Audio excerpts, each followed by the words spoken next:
amin'ny fo falifaly feny fideranan'Andriamanitra ny arabanantsika rehetra mahatratra ity sady alahady farany mialohan'ny krismasy, izany hoe aladin'ny advento, nefa mifanandrify ihany koa amin'ny fankalazana ny krismasy sahady ho an'ireo zanantsika ao anivon'ny STA. Ka dia ampitomboana amintsika rehetra ny fahasoavana sy ny fiadanana avy amin'Andriamanitra raintsika sy Jesosy Kristy Tompo.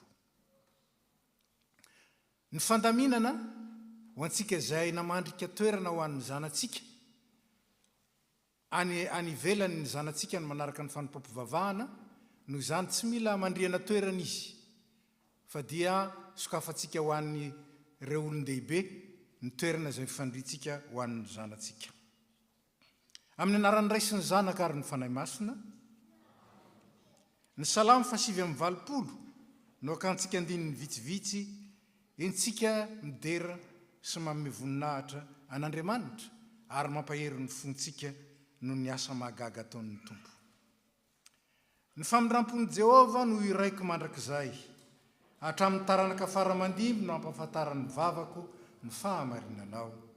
Ary ny lanitra idera ny fahagagana ataonao Jehova, ary ny fahamarinanao koa ao amin'ny fiangonan'ny olo-masina.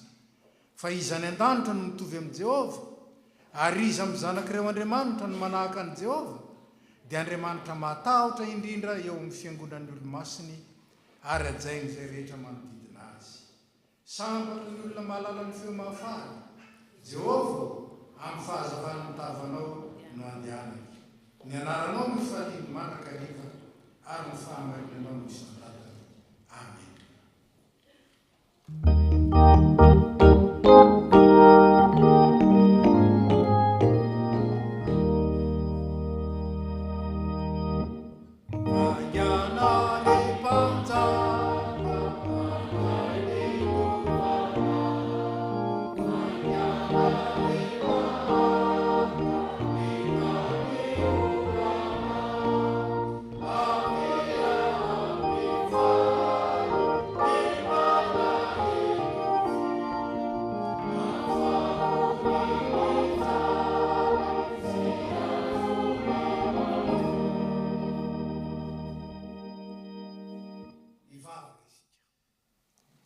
Dia rainay sy ankalazainay ianao ry Tompo Andriamanitray, satria Andriamanitra izay malalaka ka manaiky hanokatra ny fony ary manaiky hanokatra ny lanitra ho an'izay rehetra mitady ny fiadanana, ny fifaliana ary ny fiainana maharitra mandrakizay.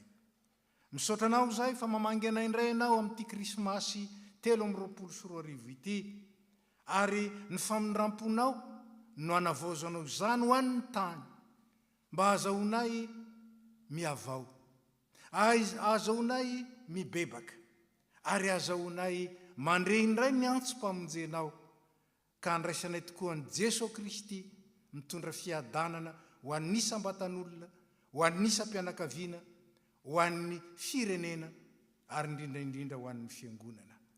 Ankehitriny ary Tompo, miandrandra fifaliana sy fahasambarana izao tontolo izao, fa ao amin'ny alalan'i Jesosy Kristy no amalinao izany etaeta izany, ka mangataka aminao izay manatrehanay anio, ary aoka ny anaran'i Kristy ilay teraka androany no hifalianay sy entinay manome voninahitra anao. Amen. Petraka isika.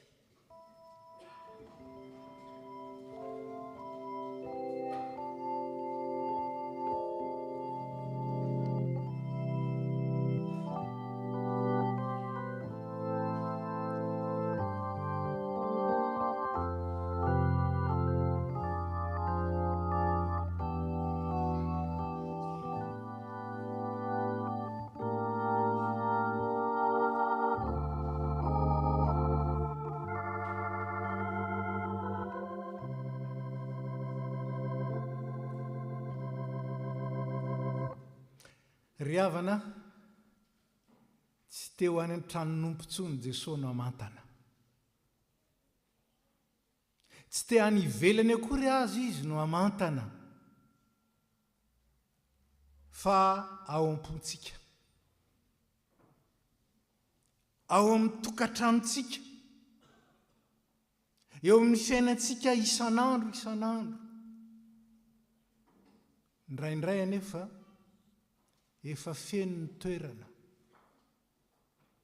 Indraindray anefa tsy misy toerana intsony izay azahoan'ny tompo mitoetra ka tamana.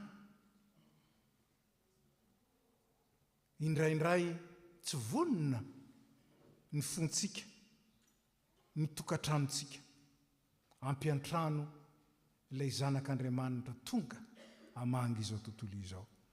Misaotra nefa isika fa araka ny salamo teo dia avaozon'ny tompo ny famindram-pony, ary zany no ny raintsika. Ankehitriny mbola manaiky hanavao ny famindram-pony amintsika ny tompo, manasa antsika mba handiny tena ary manasa antsika andray azy. Ahatonga ny fiadanana izay ambaran'ny Krismasy, fiadanana ety ambonin'ny tany ho amin'ny olona kasitrahany, ahatonga izany fiadanana izany ho anjarantsika. Ataontsika ny rehefa voatondro mialohan'ny vavaka fekekeloka.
Ivavaka isika.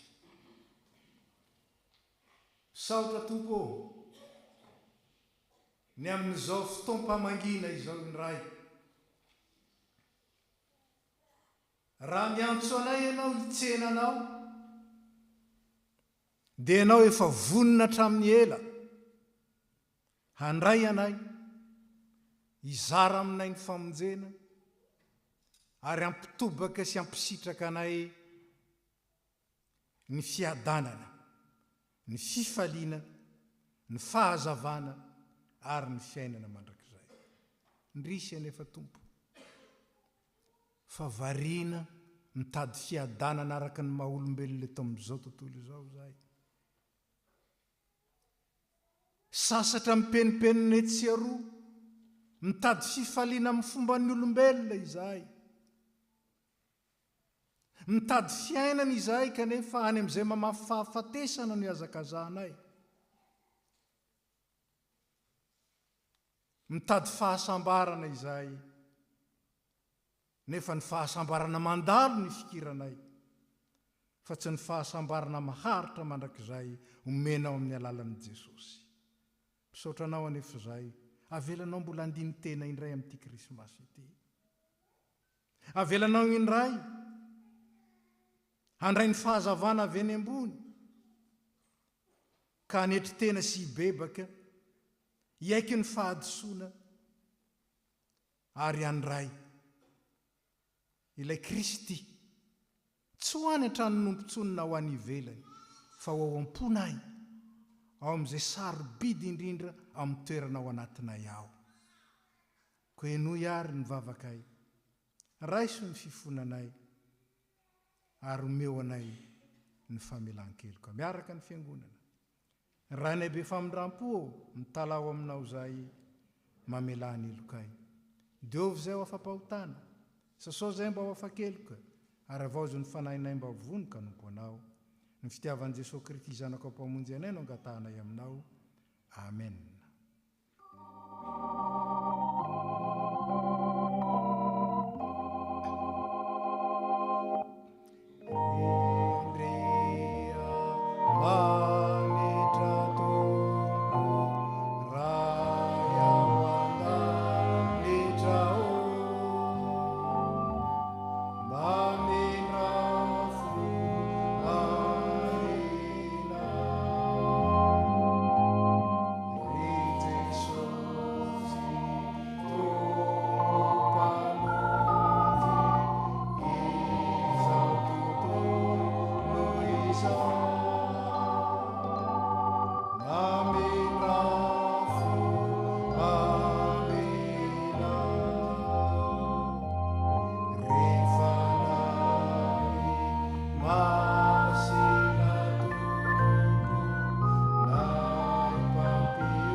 Andriamanitra be famindram-po, Andriamanitra miheny vavaka sy mamaly vavaka, Andriamanitra mamela heloka ny Andriamanitsika. Enoy ny teny anambarany aminao indray fa omeny anao zay mibebaka marina ny fahazavana ary ny famonjena. Iara-mitsangana isika.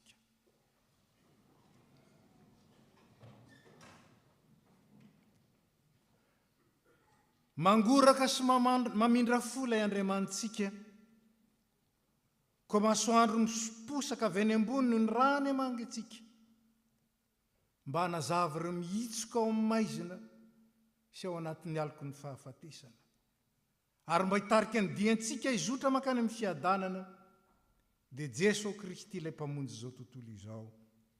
Ko anao zay niekeloka, ny bebaka tokoa, ambara amin'ny anarany fa voavelany elokao misaoran'ny Tompo ary mankalazany voninahiny.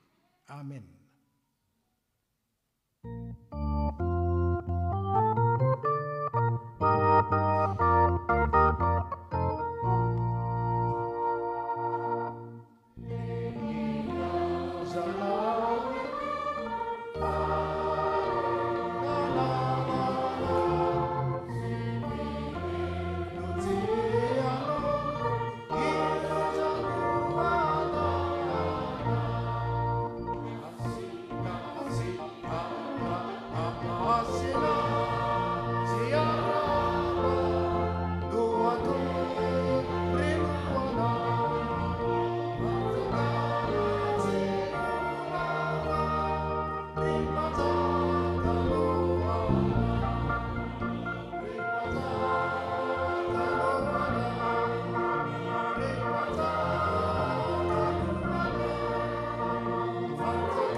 Indrindra ho an'Andriamanitra. Petraka isika.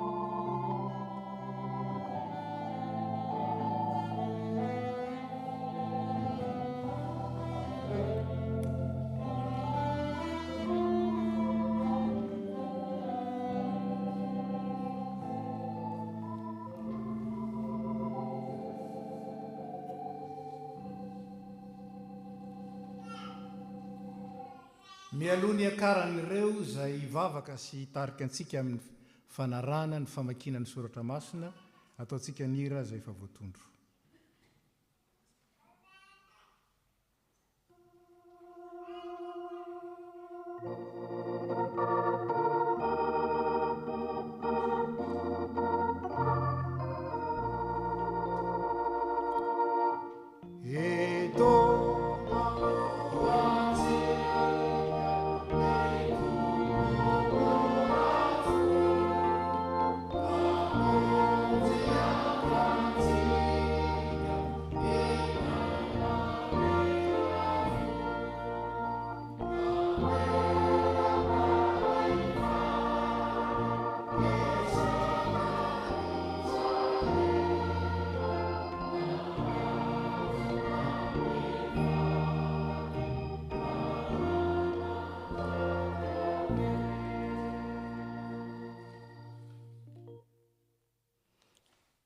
Iaraka ivavaka isika. Ry Andriamanitra rainay io, misaotra anao izahay fa mbola omenao izao fotoana izao indray mba hahafahanay miaino ny teninao izay aina ho an'ny mahazo azy ary fahasalamana ho an'ny nofinay koa. Ampio izahay Tompo mba tsy ho voaelingelin'ny feo hafa fa mba hifantoka amin'izay tianao ambara aminay amin'izao Noely izao indray. Ary aoka koa izahay mba tsy ho mpiaino mpanadino fa ho mpiaino mpankatoa izay lazainao. Tendreo ary ny lelan'ny mpanomponao izay hamaky ny teny sy hizara izany teninao izany. Ny fanahinao masina anie hameno anay. Amin'ny anaran'i Jesosy Kristy Tomponay. Amen. Ao amin'ny bokin'ny Samuela faharoa, toko fahafito, atomboka amin'ny andininy faharoa amby folo hatramin'ny fahaenina amby folo. Samuela faharoa, toko fahafito, atomboka amin'ny andininy faharoa amby folo hatramin'ny fahaenina amby folo. Ovakitsika ao amin'ny dikateny ombonana na ny diema izany. Ary rehefa ho tapitra ny andronao ka hodimandry any amin'ireo razanao ianao, dia hatsangako handimby anao ny zanakao izay aterakao ka ahoroko mafy ny fanjakany. Izy no hanao trano ho an'ny anarako ary ahoroko mafy mandrakizay ny seza fiandrianam-panjakany. Izaho ho rainy ary izy ho zanako. Raha manao ratsy izy dia ho faiziko araka ny fomban'ny olona sy amin'ny loza mahavoa ny olombelona. Kanefa tsy hanesotra amin'ny naoviana ny fitiavako aho, tahaka ny nanesorako izany tamin'ny Saoly izay nasoloko anao. Ho azo antoka hitohy mandrakizay any aorianao ny taranakao sy ny fanjakanao ary ny seza fiandriananao tsy ho voahozongozona mandrakizay.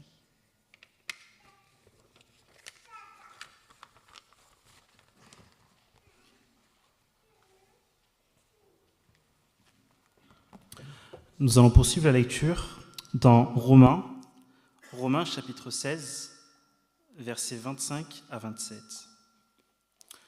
Romains chapitre 16, versets 25 à 27. Je lis au nom de Jésus.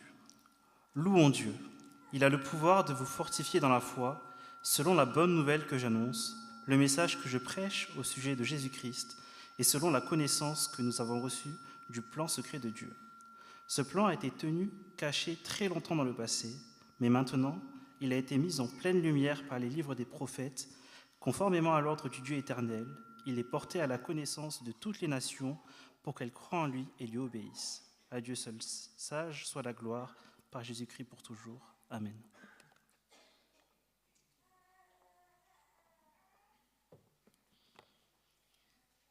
Iara hitsangantsika hamaky ny filazantsara.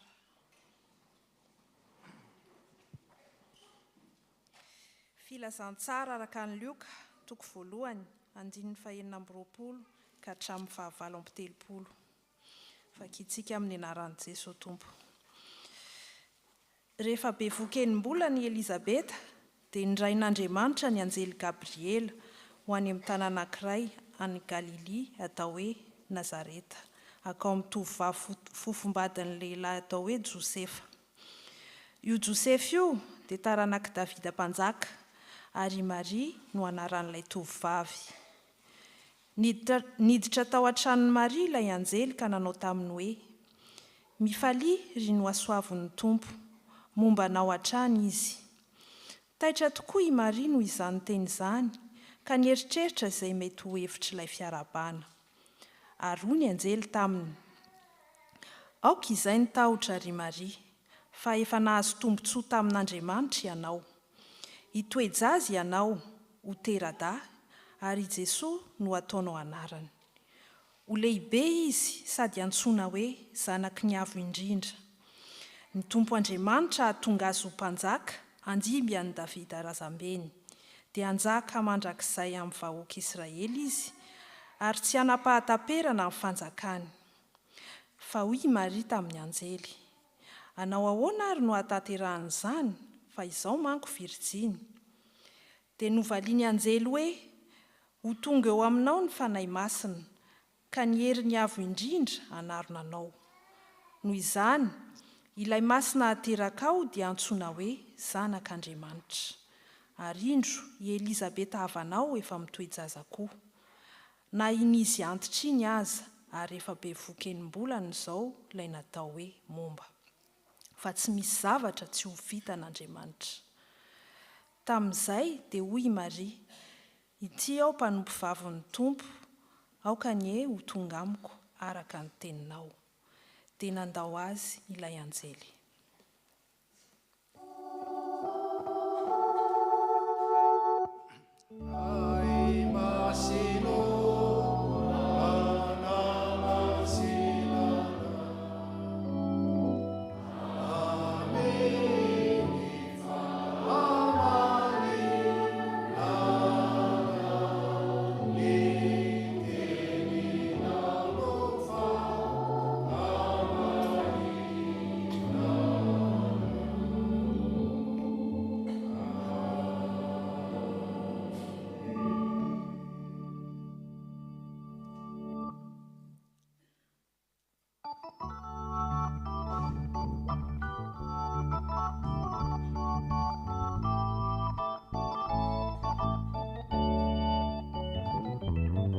Samba, samba,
ho an'Andriamanitra any manam-pahendrenany ny voninahitra amin'ny alalan'i Jesosy Kristy mandrakizay. Amen. Petraka isika.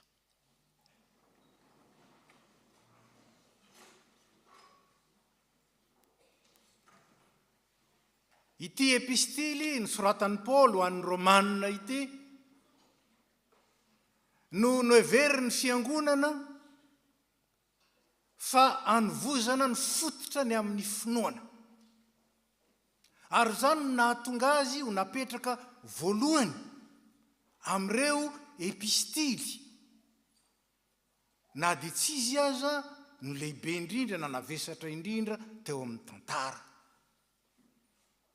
Eto amin'ity toko farany ity na ny toko 420 izay nakana ny vaky tenintsika dia milaza Paoly hoe ho an'Andriamanitra neny voninahitra.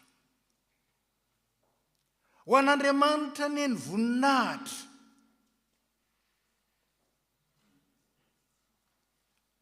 Ary ao anatin'izany taoko hoe andalana telo monja no vakitsika teo zany dia mamery ny Paoly 2 reo rina hoe eny, ary zany eny zany manana ny heviny mafonja. Satria midikako hoe amen. Amen. Ho an'Andriamanitra ny manam-pahendrenany ny voninahitra amin'ny alalan'i Jesosy Kristy mandrakizay. Amen. Nahoana no miteny zany i Paoly apôstôly? Ny hirantsika teo dia milaza hoe sambasamba Zanahary tamin'ny nampidinanao. Asa raha betsaka ny malala ny hevitra zany hoe sambasamba Zanahary tamin'ny nampidinanao ny malalanao isolony elokay. Be lehibe ny azo antikana azy. Ho an'izay mino ny vintana dia hoe tena anjara tsara no men'Andriamanitra antsika, vintana tsara vitantsika. Fa ny rahan'Andriamanitra ho antsika ny zanany amonjy antsika. Ho antsika izay mino ny fitondran'Andriamanitra kosa dia izao fanomezan-dehibe, quelle opportunité!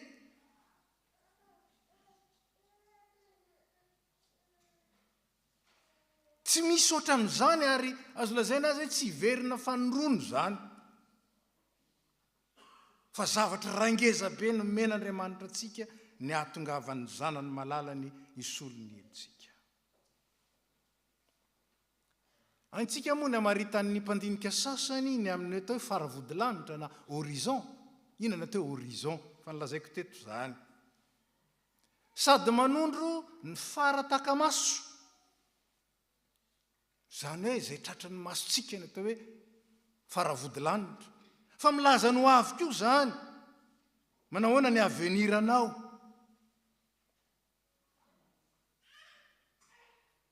Ka inona no maritan'ny mpandinika sasany io faravodilanitra io?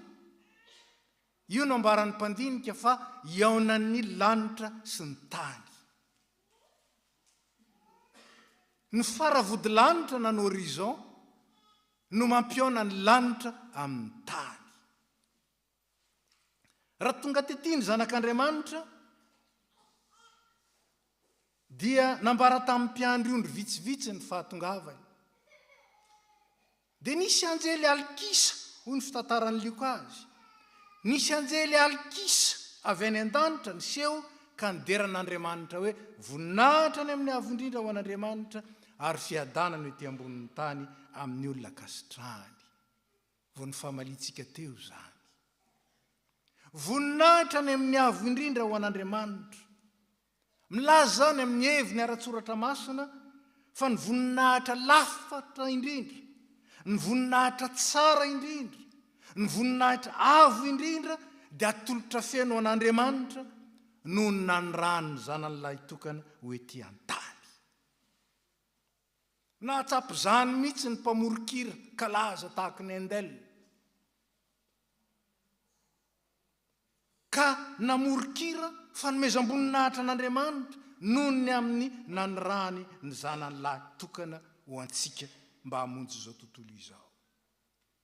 Voninahitra ny amin'ny avondrindra. Ary ny mpanitsy fivavahana dia nanova avy tamin'izany fanambarano zany. Le foto-kevitra izay anorenana ny fanitsim-pivavahana na ny réforme milaza hoe soli deo gloria.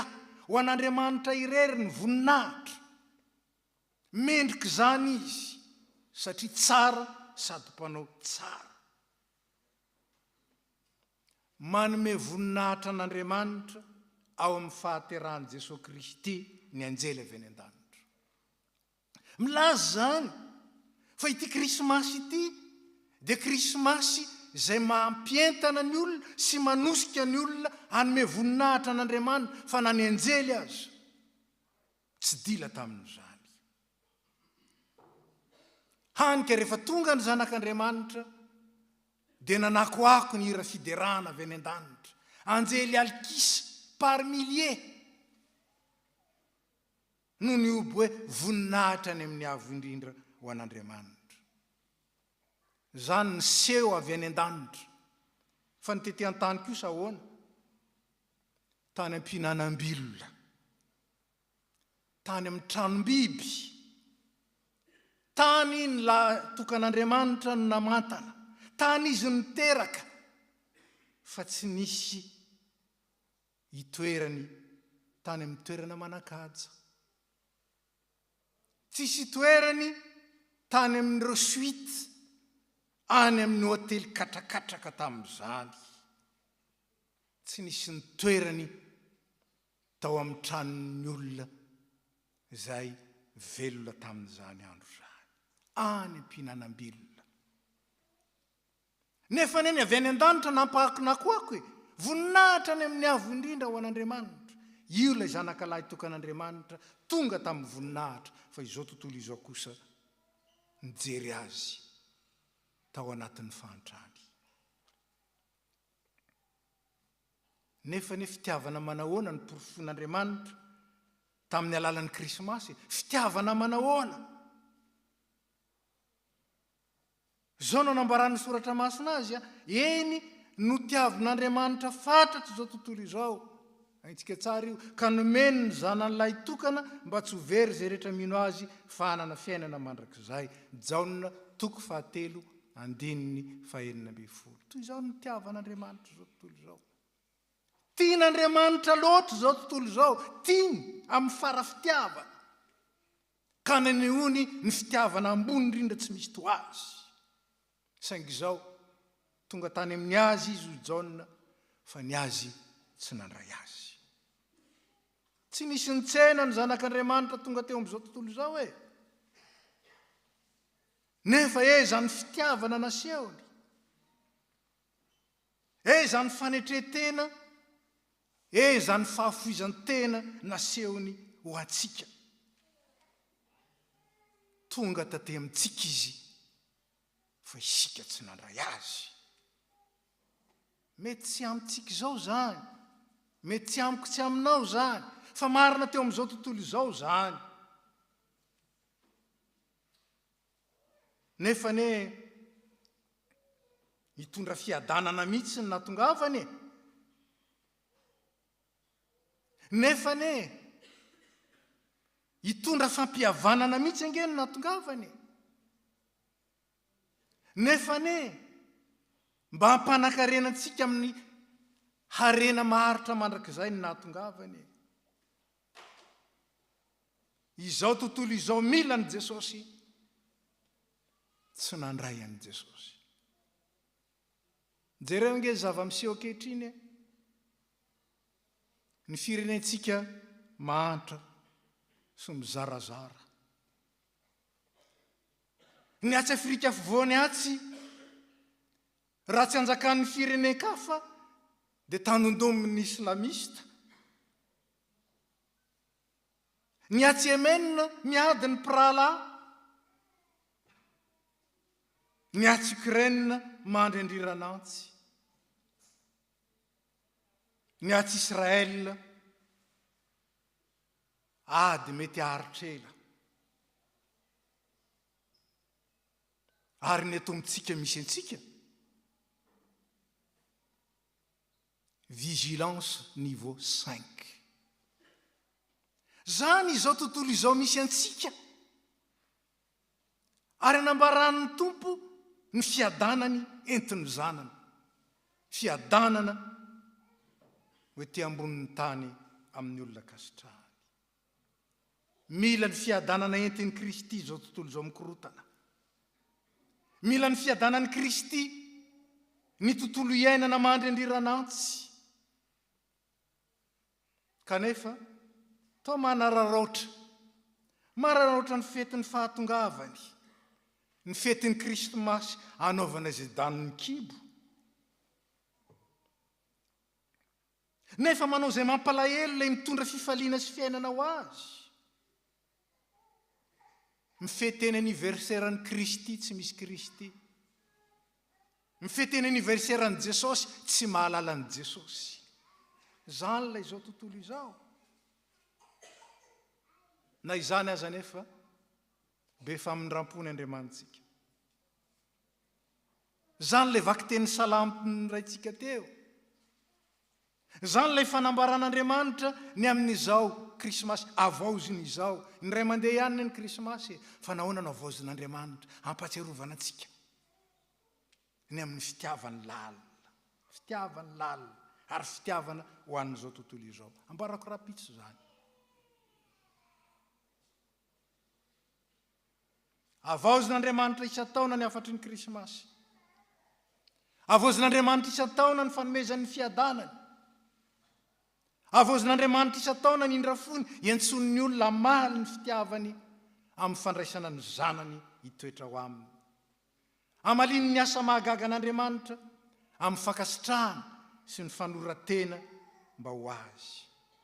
Azahoany mamaly ny fideran'ny anjely avy eny an-danitra amin'ny fanandratana ny voninahitr'Andriamanitra ka hananany avenira mamirapiratra. Inona ny tokony atao voalohany amin'izao andro Krismasy zao? Raha misy zavatra tokana tsy maintsy atao ka nadonona ny hafa rehetra, inona ny tsy maintsy atao? Ny midera ny tompo. Ho an'Andriamanitra ny manam-pahendrenany ny voninahitra amin'ny alalan'i Jesosy Kristy mandrakizay. Lay Jesosy Kristy ny rahan'Andriamanitra amin'izao tontolo izao. Lay Jesosy Kristy izay fitentsika. Ny fotoam-pahaterahany. Soli Deo Gloria, ho an'Andriamanitra rery ny voninahitra. Zany no zavatra tokana, raha misy zavatra tokana tsy maintsy atao amin'izao andro Krismasy zao. Tsy ny miantsena. Tsy ny manomana fety. Zany tsy milaza aza miantsena, aza manao fety, aza mihinana, aza misotro. Zany tsy milaza an'izany. Ho resahako rampitso zany. Fa ity ny fiderana an'Andriamanitra entina mitsena ny fideran'ny anjely. Zany ihany ny mahatonga ny Krismasy ho tonga hitondra fiainana be dia be ary fiainana mandrakizay. Amin'izao andro ankehitriny izao azany toa atolaka any amin'ny ankizy ny fankalazana an'Andriamanitra. Dia isika faly mitehaka, fa tsy mitehaka ihany, fa faly mihinana sy misotro ary misitraka ny fanomezana omen'ny olona. Matsiaro mahantra ery raha tsy nahazo kadô. Atolaka any amin'ny ankizy ary arak'izany ange dia marina loatra ny tenin'i Jesosy. Raha tsy miverina tahaka ny zaza ianareo tsy hiditra amin'ny fanjakan'ny lanitra. Raha nampanginina ny olona tsy hideran'Andriamanitra, raha manginy ireo ny vatony antsoantso. Ny Krismasy fotoam-piderana, fotoam-pankalazana. Ka aza mianona hitehaka ny ankizy mihira sy manao tsenjery fotsiny. Ankalazao hatrany ilay tiantsika ao amin'i Jesosy Kristy zanany. Ka tehaka ho an'ilay Andriamanitra avondrindra atao amin'ny refidrefitra. Tehaka ho an'ilay teraka androany ankalazaintsika ny aniversaire. Zany ataovy mirefidrefitra. Aoka ny fotsika feno fisaorana ho feno fiderana. Zany nanomanan'Andriamanitra ny faravodilanitra ao. Toerana izay hitsenan'ny tompo ny etaetam-po avy aty ambany. Satria toerana iaona ny fideran'ny anjely amin'ny fideran'ny mino. Mamaritra ho avy ho anao, avenira ho anao ny Krismasy. Manomana avenira lavitra ho anao ny Krismasy. Izy moa tonga tany amin'izany faravodilanitra zany, tsy mbola nisy. Satria ny mandrakizay n'Andriamanitra ny tondroiny zany. Manomana mandrakizay ho anao ny tompo aza variana amin'ny krismasy mandalo. Voninahitra any amin'ny avo indrindra ho an'Andriamanitra, ary fiadanana ety ambonin'ny tany ho an'ny olona kasitrahany. Ay mifamaly ny fanomezam-boninahitra an'Andriamanitra sy ny fiadanana atolotr'Andriamanitra ho an'ny mino. Mifamaly reo, tsy misy fiadanana azo na azo katsahina ivelan'ny fanomezam-boninahitra an'Andriamanitra. Tsy misy fitaka, osoka ary lainga. Fa eo amin'izay anomezam-boninahitra an'Andriamanitra, anandratana azy any amin'ny avo indrindra, ampidininy hoe tian-tany ho amintsika ny fiadanany. Le tsy hainy izao tontolo izao omena, miaro ny fo sy ny saina ao amin'i Jesosy Kristy. Ko asan-drato avy ny fiderana, asan-drato avy ny fanomezam-boninahitra ao an'Andriamanitra, azony mandrotsaka ao aminao ny fiadanany. Le tsy hainy izao tontolo izao omena, dia omeny hositrahanao mandava-taona mandra-pahatonga ny fiverenan'ny tompo, ny fifaliana, ny fahasoavana, ny fahazavana, ny fiainana be dehibe ary ny fiadanana maharitra mandrakizay. Voninahitra ny amin'ny avo indrindra ho an'Andriamanitra ary fiadanana ho antsika. Raisy ny fitahiana. Dia eo aminareo rehetra ny fahasoavan'i Jesosy Kristy Tompo, ny fitiavan'Andriamanitra ray ary ny firaisana amin'ny fanahy masina. Hanosika anareo hankalaza sy hideran'Andriamanitra mandrakariva. Hihira ho an'ny Tompo ao am-ponareo ary hankalaza azy amin'ny vavanareo sy amin'ny herinareo ary amin'ny asanareo. Ho an'Andriamanitra any manam-pahefanany ny voninahitra amin'ny alalan'i Kristy Jesosy le teraka anio, ary ho anareo ny fiadanana mandrakizay. Amen. Petraka isika.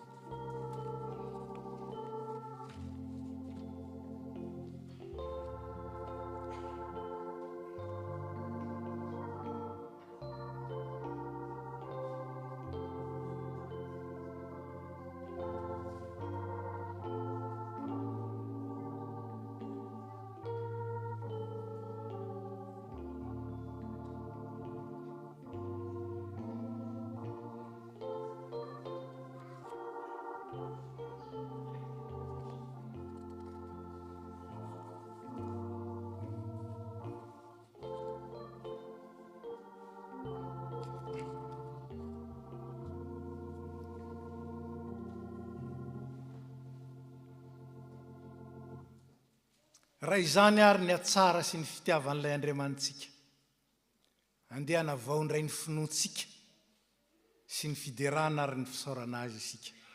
Hiara-manambara ny finoantsika an'ilay Andriamanitra sy ny toetrany ary ny asany sy ny fanantenana petrany ao am-pontsika ho amin'ny mandrakizainy ao amin'i Jesosy Kristy.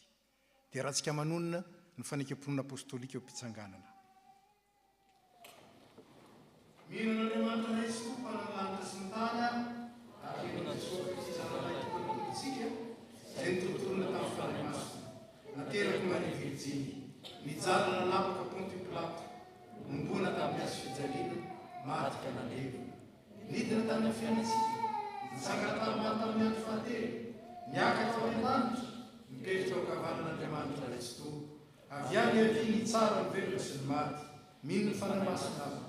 Fiangonana masina manerana izao tontolo izao, ny fiangonan'ny olona masina, ny famelan-keloka, ny fitsanganan'ny tena maty ary ny fiainana mandrakizay. Amen. Petraka isika.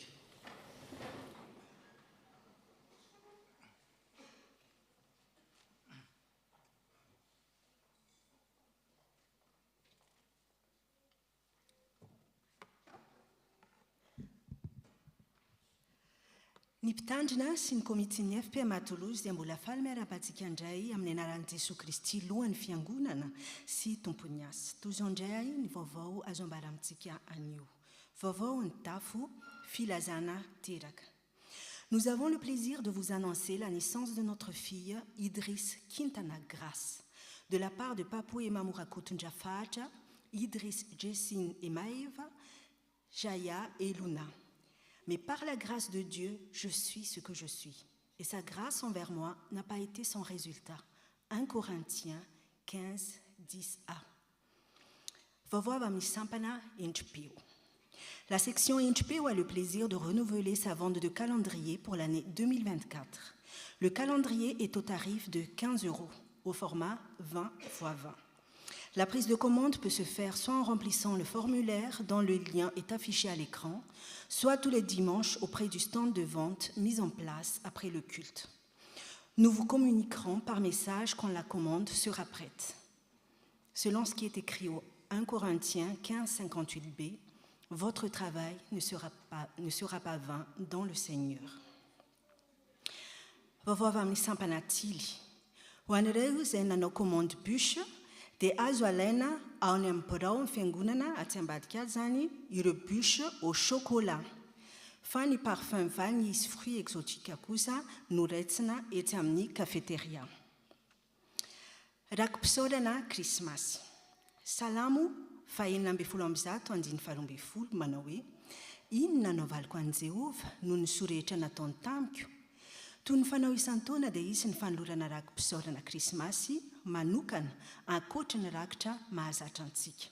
Izy valopo izaraina anomezantsika izay fohy ho fisaorana sy fankasitrahana ny tompo noho ny fitahiany lehibe sy ny fitiavana lehibe noraisintsika nandritry ny taona 2024. Dia samy miomana ho amin'izany isika. Fividianana mpandini-bola, manavao mpandini-bola indray isika izay asa mandritry ny taona 420 sy 524. Koa misokatra ny fisoratana anarana ho an'ireo te hilatsaka ho fidiana amin'izany. Olona roa no fidiana ary any amin'ny filoha no atao ny fisoratana anarana. Amin'ny alahady 14 janoary ny fifidianana azy ireo. Fotoam-bavaka farantaona. Matoki azy mandrakariva ianareo ry olona. Loary eo anatrehany ny fonareo, Andriamanitra no aro ho antsika. Salamo 2:19. Manasa ny fiangonana manontolo ho tonga amin'ny fotoam-bavaka lehibe famaranana ny taona 2024 ny zoma 7 Desambra amin'ny 7 eto amin'ny Vieux Temple. Fotoana isaorana ny tompo no ny fitahiana nandritry ny taona sy ametrahana ny taona ho avy. Fotoana koa hitondranam-bavaka ny vinatra ny fiangonana, fisaorana izay vita ary fametrahana ny toy ny asa ao anatin'ny fiombonana feno. Aza matahotra na manara fa Jehovah Andriamanitra no miara-mandeha aminao. Deutéronomie 2:30. Koa tongava maro. Mariana fa tsy misy ny étude biblika ary tsy misy ihany koa ny permanence amin'ny herinandro ambony. Fanadiovana ny trano fiangonana, ny tompona anjara amin'ny fanadiovana ny trano fiangonana anio dia ny atoko-pira feno mazava sy ny endrim-peo. Manampy ny sekolin'ny tenin'Andriamanitra izany. Dia amin'ny diarintsika manaraka zany dia toy izao indray amin'ity akatoky ny farantaona ity. Ny fanimpom-pivavahana ny fankalazana ny Noely 2024 dia rampito zany indromy taona amin'ny 2 ora sy sasany ny fidirana voalohany ary amin'ny 4 ora ny fidirana faharoa. Ny alahady 3 Desambra amin'ny 10 ora sy sasany maraina dia ato amin'ny Vieux Temple ihany. Ary ny alahady 7 ny volana Janoary dia amin'ny 3 ora tolakandro any amin'ny Temple du Salin. Sady alahady ny taom-baovao izany. Dia misaotra antsika nahatra hatramin'ny farany ho an'Andriamanitra reriany ny voninahitra. Farantsika ny miarahaba ireo vahiny izay sendra mandalo na tonga. Misy amintsika ao anatin'izany angatana hitsangana mba arabaina amin'ny anaran'ny tompo.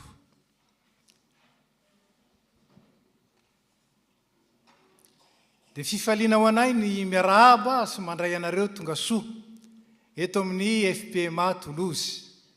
Na avy aiza ianareo na avy aiza ary dia tsarovy fa hery ho anay ny ombonanareo taminay teto nanome voninahitra an'Andriamanitra sy ny hain'ny teniny ary nanandratra vavaka. Ka dia mitsodrano anareo zahay. Ny tompon'ny fahasoavana ane amporotsaka be dia be ny fitahino aminareo. Ahatanteraka soa ny antony nahatongavanareo eto ary mbola hitantana anareo na aiza ny alianareo. Tsarovy fa na mitoetreto nareo na mandeha nareo na ho aiza dia momba anareo ny tompo ary mivavaka ho anareo ny fiangonana. Ary tsarovy koa raha mitoetreto nareo na mandalo misy toerana ho anareo eto amin'ny FP Matolozy. Dia ho tain'Andriamanitra tompoko ary misaotra amin'ny fanatrehanareo. Afaka mipetraka tsika. Ny tonga amin'ny fotoana ny fanatisika izao ry havana, ataontsika ny rehefa voatondro, misy ny panier connecté, tsanganety ny déconne anankiroa mandroso avy hatramintsika izay andoha amin'ny carte bleue, ary tatazana kosa ho antsika ambiny, ataontsika ny raha voatondro tsaroa fa izay amin'ny fifaliana no ankasitrahan'Andriamanitra.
Mbola hiara iombam-bavaka antsika tompoko.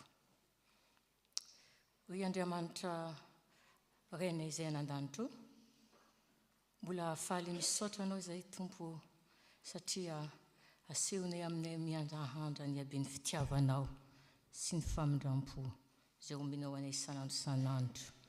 misaotra anao tompo nanomenanao anay ny zanakao lahatokana tompo ho tonga eto an-tany hamonjy anay hamonjy izao tontolo izao tompo ka ankehitriny tompo malala ho mbola faly misaotra anao koa tompo ny amin'ny teny izay nomenao anay teto tompo nataonao tsy diso anjara izay tompo amin'ny androandroany ka ny tao aminao ka voatao aminao eto zahay tsirairay avy tompo mba ahino ny afatrao indray tamin'izao anio izao ka misaotra anao tompo tamin'ny afatra izay nomenao anay teto ny fiderana tokony ataonay amin'izao fankalazana zao noely zao fankalazana naterahan'ny mpamonjy izay tonga teto an-tany ho hamonjy anay tompo zao tontolo zao tompo mankalaza ny krismasy nefa tsy araka ny sitraponao tompo izany ka ankehitriny tompo dia oka zahay afa mahafantatra anao ho vavolombelona tompo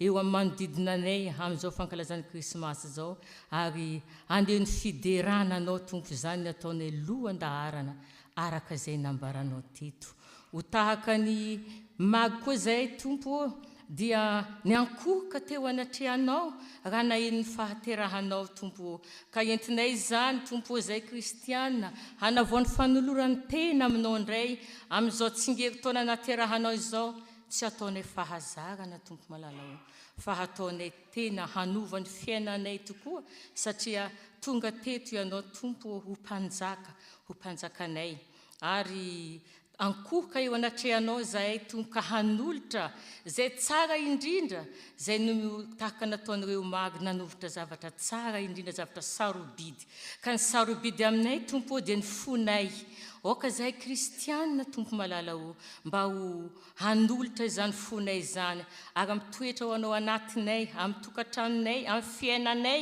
amin'ny fonay mba hanjaka mba ho tena ho mpanjaka ny fiainanay ianao tompo ataovinay anatinay zany tompo tsy hainay tompo ny anova izany fahazaranay izany raha izatra fa krismasy dia fizarana fety fisakafoanana ovay tompo ny fisainanay mba tena iorina tanteraka amin'izany kehitriny koa tompo dia mivavaka manokana zahay tompo ho any ity fiangonana izay nametrahanao ity misaotra anao tompo fa ny napetraka amin'ity fiangonana ity zahay ary misaotra anao koa tompo ny amin'ny mitondra bavaka aminao koa zahay tompo ny amin'ny sampana rehetra amin'ity fiangonana ity sampana velona amin'ity fiangonana ity vavaka manomboka amin'ny tompona ndraikitra tompo vavaka ho an'ny mpitandrina izay mitondra anay izay miahny fanahinay tompo vavaka ho azy ho an'ny ankohonana ho an'ny vady aman-janany tompo malala ho zay manokana ny momba azy tompo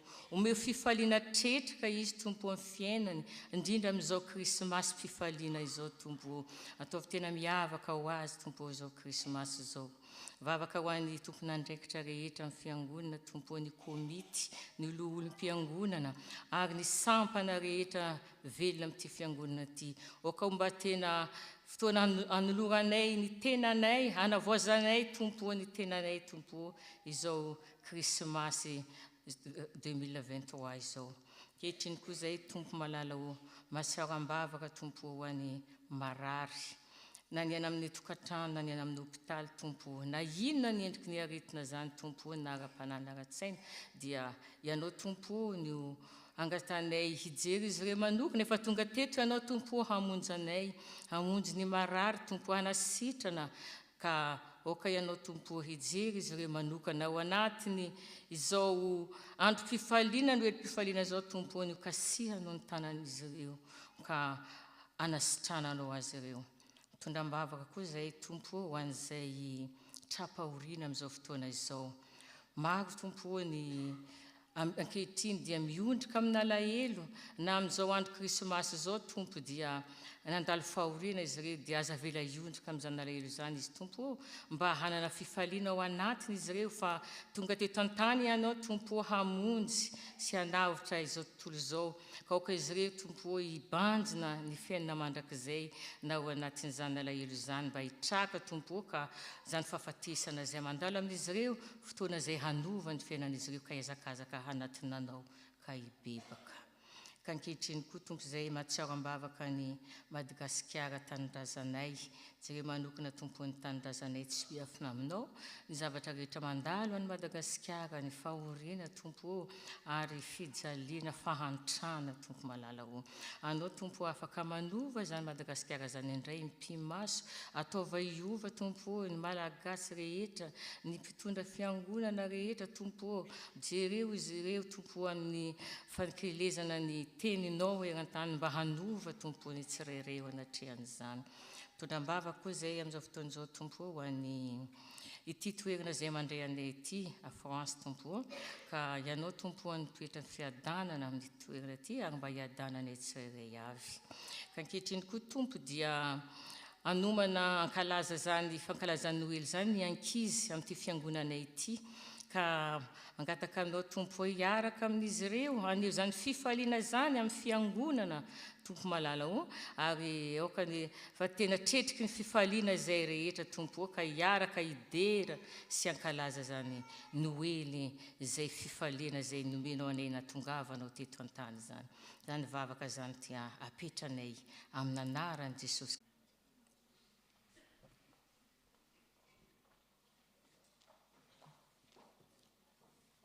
dia tonga amin'ny fotoana izay anatanterahany zanatsika ao amin'ny sekolin'ny tenin'Andriamanitra ny fankalazana izao Noely izao isika manao ny hira fa 5:70 isika dia miditra an-tsehatra ireo ankizy tanora ao amin'ny STA.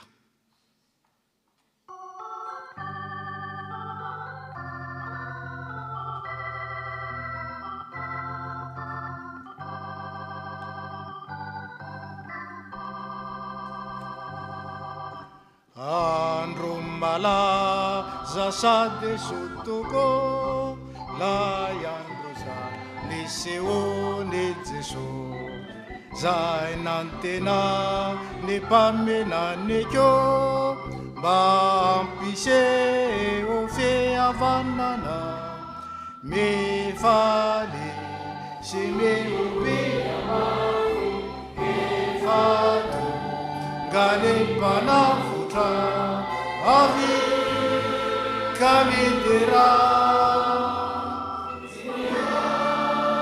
izazoi ubi fato uzikai ubi fato uzikai.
Bonjour à tous.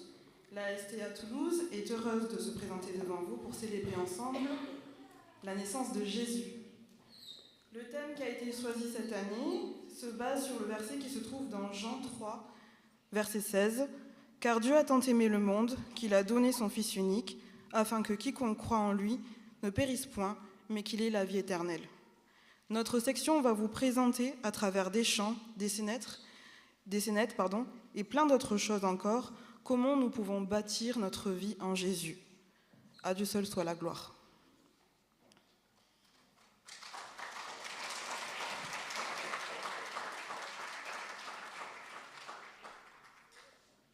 L'Évangile selon Matthieu nous dit au chapitre 1, versets 22-23. Tout cela arriva afin que s'accomplisse ce que le Seigneur avait annoncé par le prophète. Voici, la Vierge sera enceinte. Elle enfantera un fils et on lui donnera le nom d'Emmanuel, ce qui signifie Dieu avec nous. Emmanuel, Dieu est avec nous. Dieu s'est fait homme. Il a quitté la gloire céleste et est venu en démontrant son amour pour nous. Oui, Jésus est Dieu avec nous. Il a été sur la terre au temps des apôtres, mais il l'est aussi aujourd'hui. Il se tient à la porte de ton cœur et il frappe. Si quelqu'un entend sa voix et lui ouvre la porte, il entrera chez lui. Apocalypse 3:20. Accueille Jésus avec joie dans ton cœur et tu verras Dieu se manifester dans ta vie. Il te construit jour après jour. Noël, c'est bâtir la vie en Jésus. Miainu, and Noël.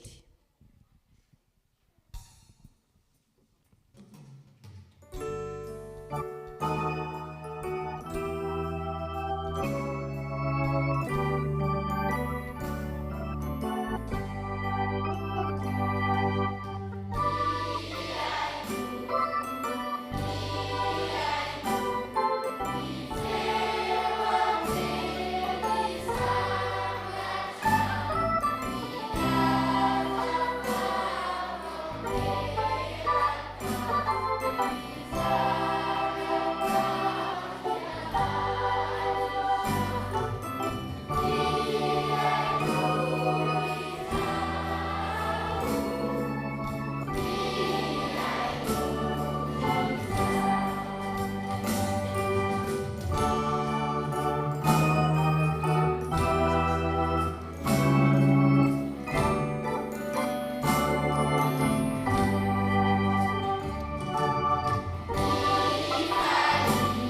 C'est par la sagesse qu'une maison s'élève et par l'intelligence qu'elle s'affermit. Proverbe 24, verset 3. La vie que nous menons pourrait se comparer à la construction d'une maison. La manière dont chaque être humain se prend pour ériger sa vie déterminera sa destinée, non seulement pour la durée de sa vie sur terre, mais aussi pour l'éternité. En ce temps de Noël, Jésus te donne l'occasion de faire un point sur comment construis-tu ta vie. Viens à lui et ta vie va changer. Rayo, rayo.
En Christ, toute la construction s'élève, bien coordonnée, afin d'être un temple saint dans le Seigneur. Et unis au Christ, vous avez été intégrés ensemble à cette construction pour former une demeure où Dieu habite par l'Esprit. Éphésiens chapitre 2, 21-22. Dans une construction, il faut bien suivre les étapes et respecter certaines choses. D'abord, il faut une bonne fondation. C'est primordial, car sinon, la construction ne sera pas très solide. Les maisons sans fondation ne tiennent pas longtemps face aux tempêtes diverses. Ta fondation doit être Jésus. Il est le roc et demeure toujours le même. Il est sûr et solide. Le fou sur le sable a bâti sa maison.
Noela.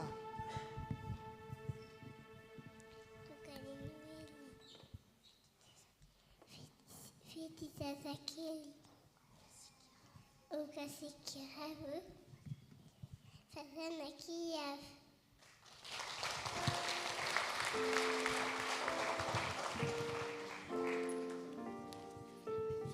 Heiku.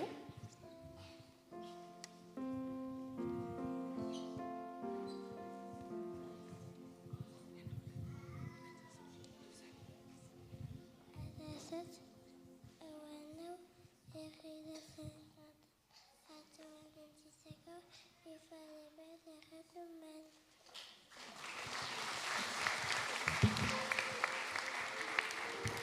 Adrien.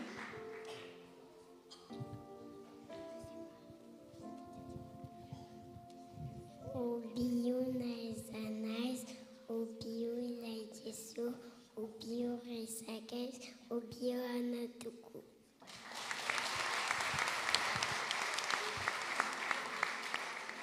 Anai.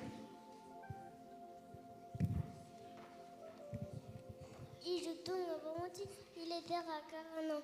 Ijutunga va mourir comme il a siré falao.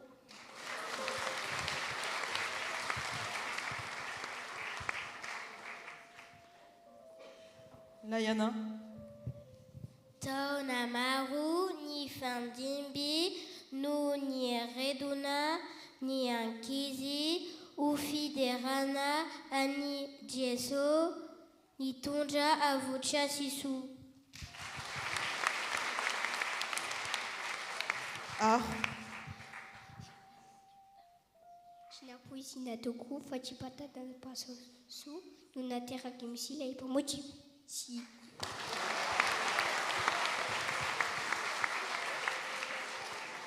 Luna.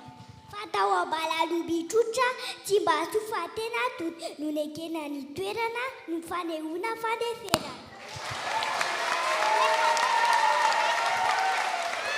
Miai. Tiechete na nalina, nunchanga tanyali, kanite nenazeli, fatungasule sasaki.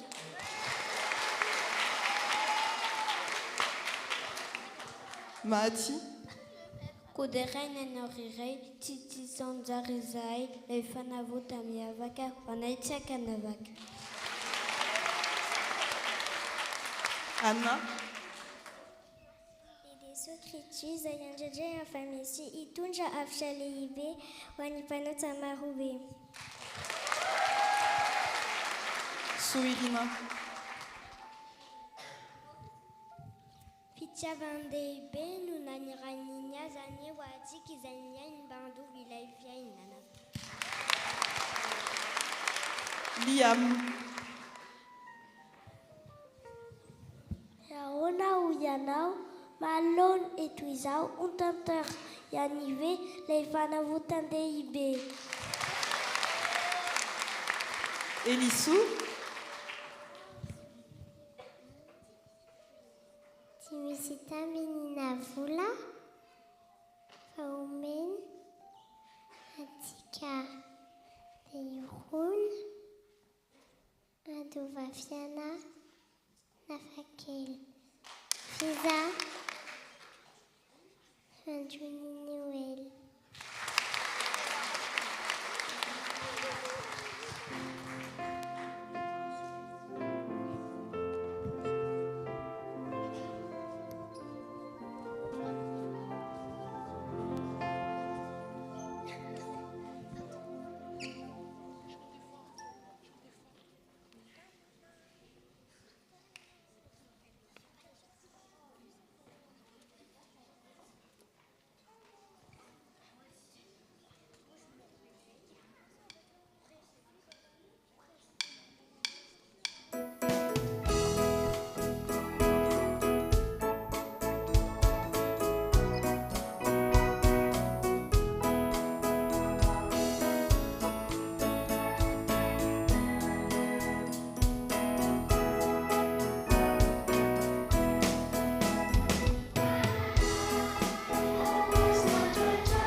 Dieu, notre architecte, a un plan merveilleux.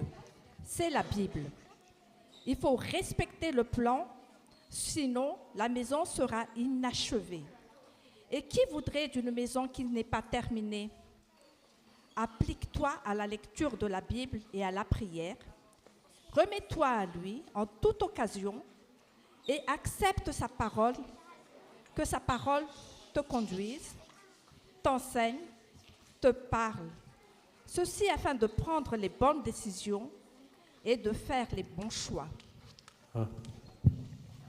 Faites fructifier votre salut avec crainte et respect, car c'est Dieu lui-même qui agit en vous pour produire à la fois le vouloir et le faire, conformément à son projet plein d'amour. Philippiens chapitre 2, 12-13.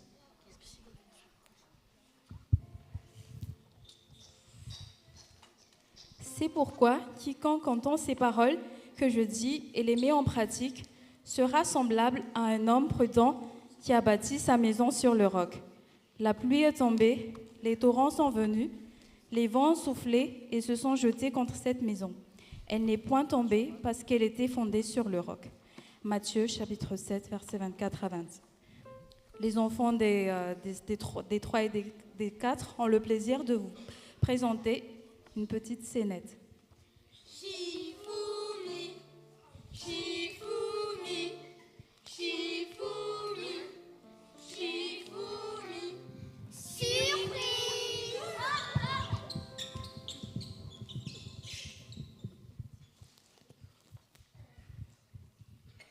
Bonjour, on se connaît? Tu le connais, Johanna? Oui, je les connais, on les a invités pour ton anniversaire. Tu vas voir, ils sont très sympas et ils ont des messages à te passer. Ah, je suis curieuse de savoir.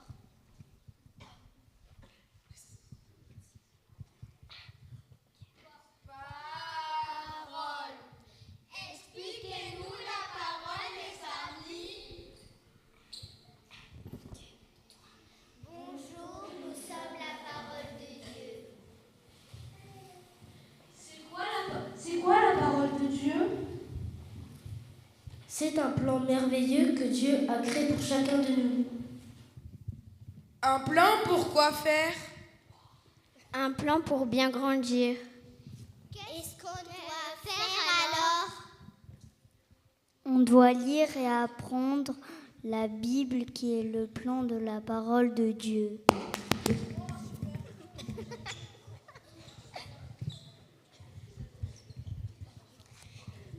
Il est écrit dans Proverbe 4, verset 10, « Écoute-moi, mon fils, fais bon accueil à mes paroles, et les années de ta vie seront nombreuses. »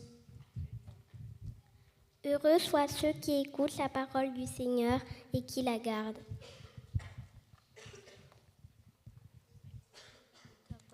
Ta parole est une lampe à mes pieds et une lumière sur mon sentier. Comment fait-on pour aimer et vivre la parole de Dieu?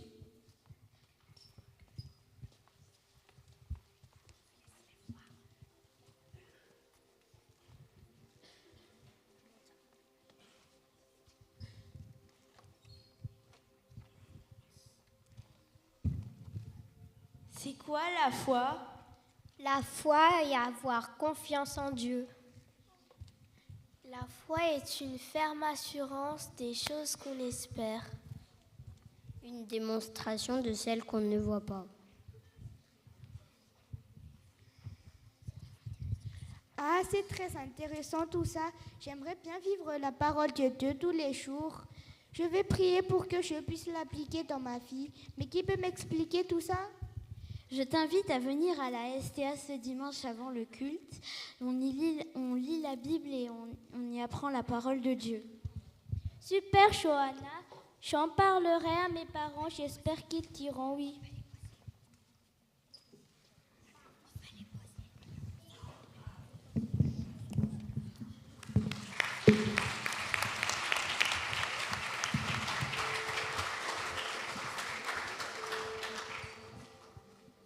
Jaya a rejoint l'école de Dieu.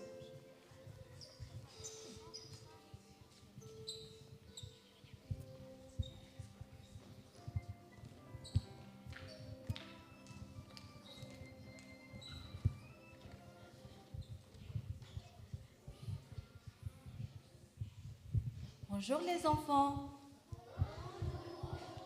On accueille une nouvelle élève aujourd'hui. Elle s'appelle Jaya. Bienvenue, Jaya. Et aujourd'hui, on va répéter la dernière chanson qu'on a faite. Vous vous rappelez?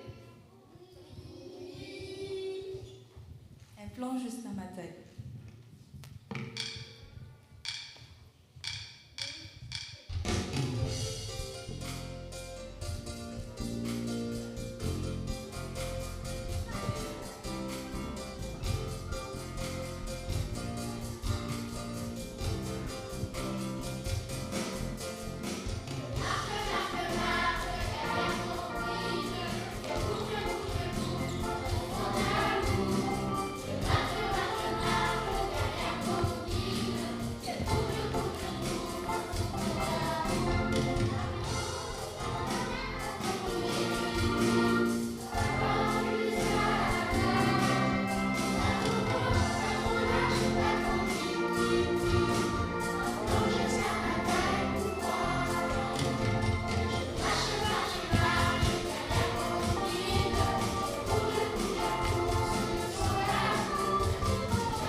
Je vous donnerai un cœur nouveau.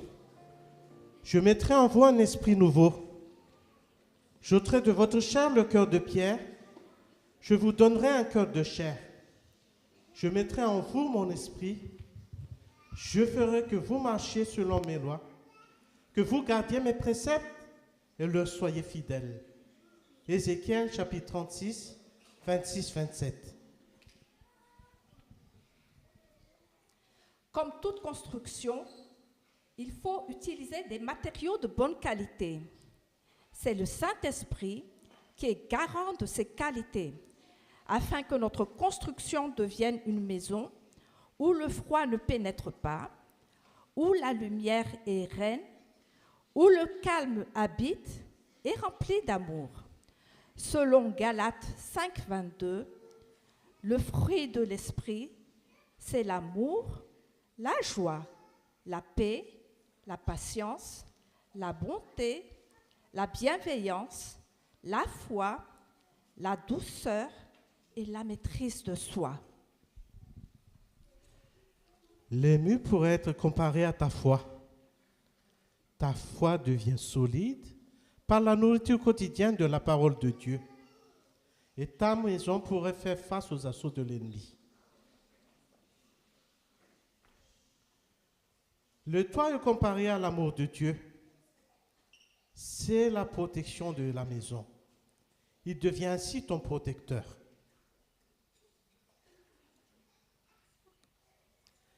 La porte pourrait être comparée à la maîtrise de soi. C'est par là qu'on entre et que l'on sort. Ça représente tout ce que tu laisses entrer et sortir dans ta vie. Tu en as le choix, tout en sachant qu'il y a forcément des conséquences. Et aussi, il ne faut pas oublier que tu as besoin d'air pur dans ta maison. C'est la paix. Quand tu es connecté à Dieu, les fenêtres de ta maison peuvent chasser les soucis pour donner place à la paix. Et quand elles sont fermées, ta maison est en paix. Et enfin, il y a les finitions, l'électricité, la peinture, la plomberie, la menuiserie. Elles sont très importantes aussi, car nécessaires au fonctionnement de ta maison au quotidien. Elles pourraient être comparées à la joie, la patience, la bonté, la bienveillance, la douceur. Le Saint-Esprit est un don tellement précieux. Vous avez été scellés du Saint-Esprit, nous dit la parole de Dieu dans Éphésiens chapitre 1, verset 13. Laisse-le agir dans ta vie et te transformer chaque jour. Car vous avez besoin de persévérance afin qu'après avoir accompli la volonté de Dieu, vous obteniez ce qui vous est promis. Hébreux chapitre 10, 36. Lorsqu'on a un rêve, un projet, ayons la foi en ce temps de Noël. Il faut bâtir sa vie en Jésus et ce qu'on doit avoir, c'est la persévérance, la confiance, l'espérance.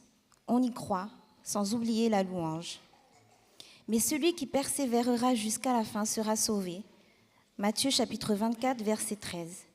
Les élèves des D5, D6 vont vous interpréter le chant « Persévère ».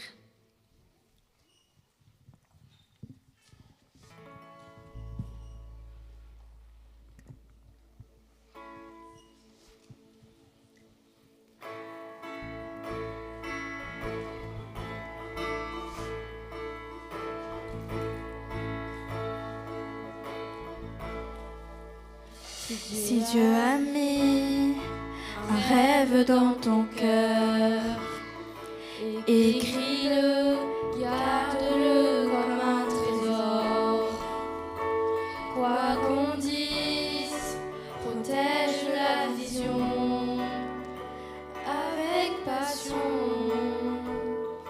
Oh oui, quand tu sais de tout ton être, que ce rêve ne vient pas de toi. Même si tu ne vois que le contraire, persévère. Oh oui, persévère. Persévère.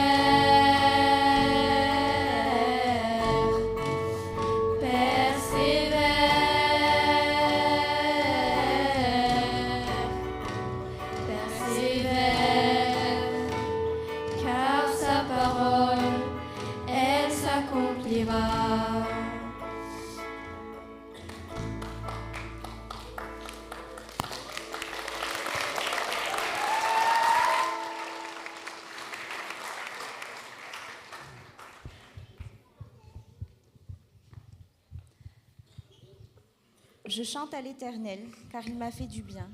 Psaume chapitre 13, verset 6. Samba Janfu Matukiano.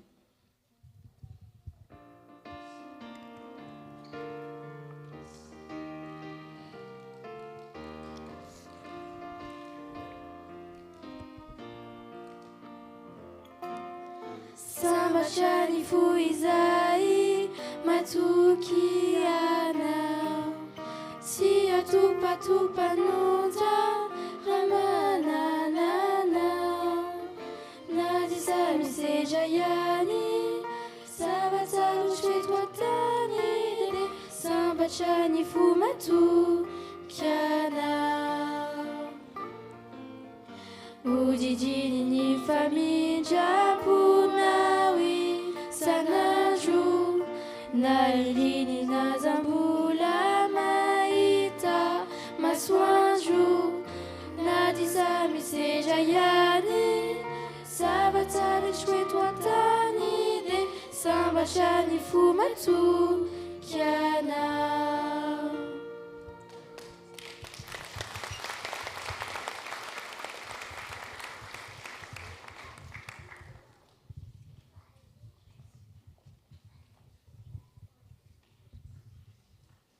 Parce que tout ce qui est né de Dieu triomphe du monde, et la victoire qui triomphe du monde, c'est notre foi. 1 Jean 5,4. Avec la foi, tout est possible, et c'est cette foi inébranlable que nous allons vous partager avec la chanson que Lorena, Mial, Inaya, Alicia et Onesti, accompagnés en chœur avec les élèves de D5 et D6, We Believe.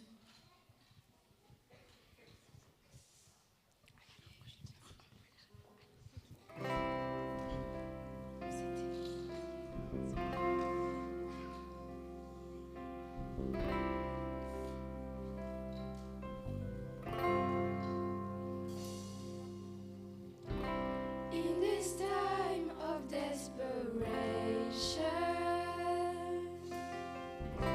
when all we know is our end,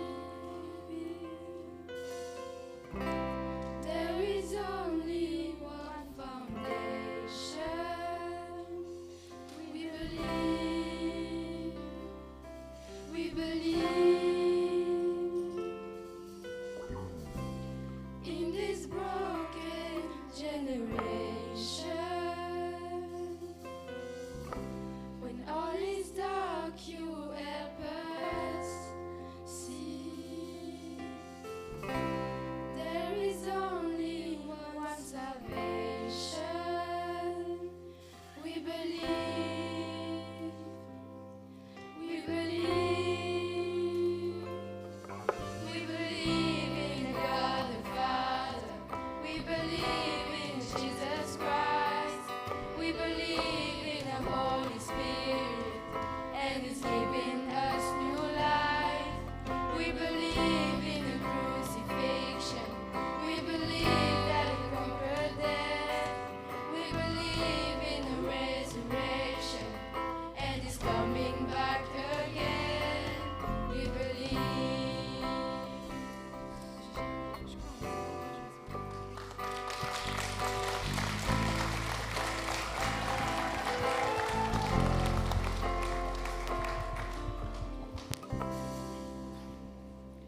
Je bénirai l'Éternel en tout temps, sa louange sera toujours dans ma bouche.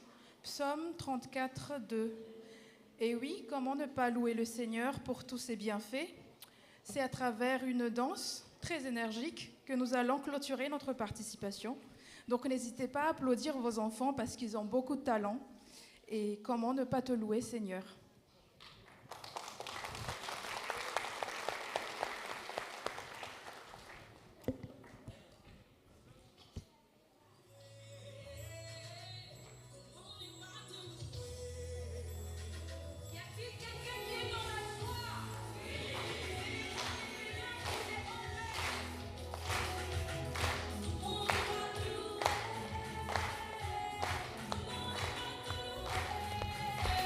Hey!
comment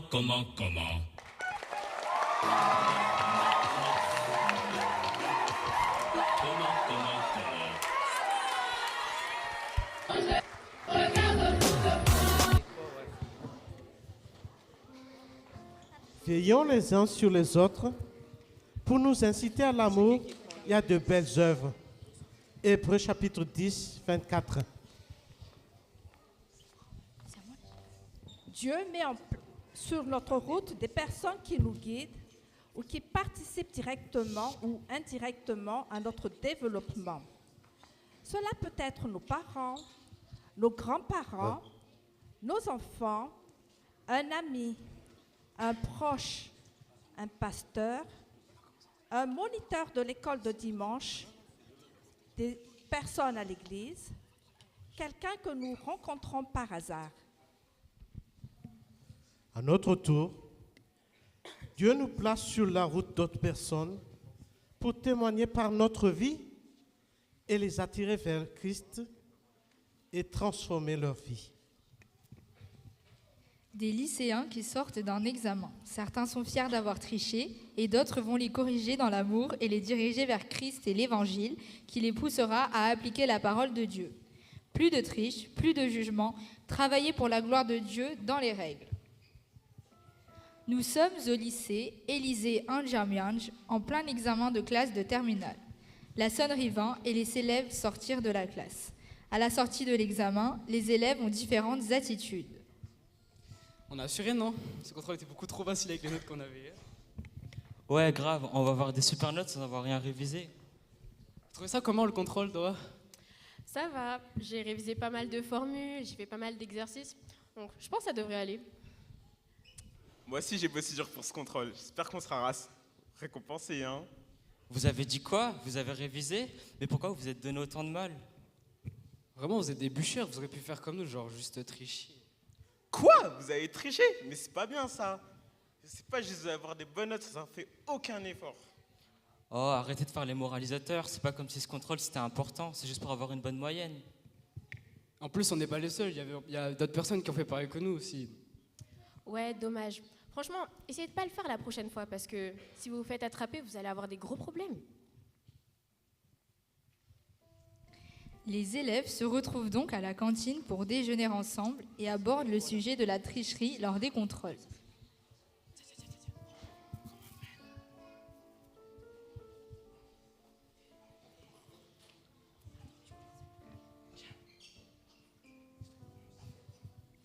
Alors, on a appris que vous avez triché, c'est vrai? Ouais, alors, qu'est-ce que ça peut vous faire? En tant que chrétien, nous voulons vous guider vers le droit chemin et vous devrez reconnaître votre faute et vous excuser. Excuser, reconnaître. Mais de quoi vous parlez? On n'a rien fait de mal. Ouais, c'est vous, vous êtes trop coincés. Vous devriez vous détendre et profiter de la vie. Mais vous ne comprenez pas, c'est un péché, c'est contraire à la volonté de Dieu. Dieu vous aime et il veut votre bien, mais il veut aussi que vous respectez ses commandements et que vous vivez selon sa parole. Quoi? Dieu? Mais vous êtes croyants, vous? Ah, vous êtes chrétiens, vous? Mais c'est démodé, ça. On est au XXIe siècle, réveillez-vous. Nous sommes chrétiens, oui, et fiers de l'être. Notre foi nous aide à donner un sens à notre vie et une espérance pour l'avenir. Elle nous aide aussi à faire les bons choix et agir avec justice et amour envers les autres. Mais vous n'avez pas besoin de croire en Dieu pour ça? Vous pouvez être bon et heureux sans religion? Et comment vous pouvez croire en Dieu alors qu'il y a tant de souffrance et de mal dans le monde? Nous croyons en Dieu car il s'est révélé par son Fils Jésus-Christ qui est mort et qui est ressuscité pour nous. Nous croyons en Dieu parce qu'il nous parle par la Bible, son livre, qui est la vérité, la vie et la résolution de tous nos problèmes. Mais vous n'avez pas de preuve que Dieu existe? Et la Bible, c'est un vieux livre plein de contradictions et de légendes. Nous avons la preuve que Dieu existe dans notre cœur, dans notre expérience personnelle et dans son amour. Et la Bible, son livre, est inspiré par Dieu qui nous relève son plan et la volonté pour l'humanité. Mais comment pouvez-vous sûr que c'est que c'est Dieu qui vous parle et pas votre imagination? Et comment vous pouvez être sûr que la Bible dit la vérité et pas des mensonges? Nous pouvons être sûrs que c'est Dieu qui nous parle parce qu'il nous donne sa sagesse, sa foi et sa paix. Nous pouvons être sûrs que la Bible dit la vérité parce qu'elle est confirmée par l'histoire, la science et la prophétie. Mais vous n'êtes pas un peu naïf de croire tout ça? Et vous n'êtes pas un peu arrogant de prétendre détenir la vérité? Non, nous ne sommes pas naïfs, nous sommes confiants. Nous avons confiance en Dieu qui ne nous décevra jamais. Nous ne sommes pas arrogants, nous sommes humbles, nous avons reconnu notre besoin de Dieu qui nous pardonne et nous transforme. Mais vous n'avez pas peur de vous tromper? Et vous n'avez pas peur de vous enfermer dans une secte? Nous n'avons pas peur de nous tromper car Dieu est fidèle. Nous n'avons pas peur de nous enfermer dans une secte car Dieu est amour et il nous appelle à aimer tous les autres. Mais vous n'avez pas envie de découvrir d'autres horizons? Ouais, vous n'avez pas un peu envie de vous amuser? Si, nous avons envie de découvrir d'autres horizons car Dieu est créateur et il nous fait voir toutes ses créations. Oui, nous avons envie de nous abuser un peu car Dieu est bon et il nous donne tout ce qui est bon. Mais vous n'êtes pas un peu ennuyeux à parler tout le temps de Dieu? Et vous n'êtes pas un peu lourd à vouloir nous convertir? Non, nous ne sommes pas ennuyeux, nous sommes passionnés. Car Dieu est notre raison de vivre. Nous ne sommes pas lourds, nous sommes généreux, nous voulons vous partager Dieu car il est notre plus grand trésor. Bon, écoutez, je respecte votre choix, mais ce n'est pas pour moi. Je préfère vivre sans Dieu et sans contrainte. Ouais, moi aussi je respecte votre choix, mais je préfère vivre sans Dieu et sans limite. Dommage, vous ratez quelque chose de merveilleux, mais sachez que Dieu vous aime et qu'il vous attend. Merci, mais non merci. Je suis très heureux comme je suis.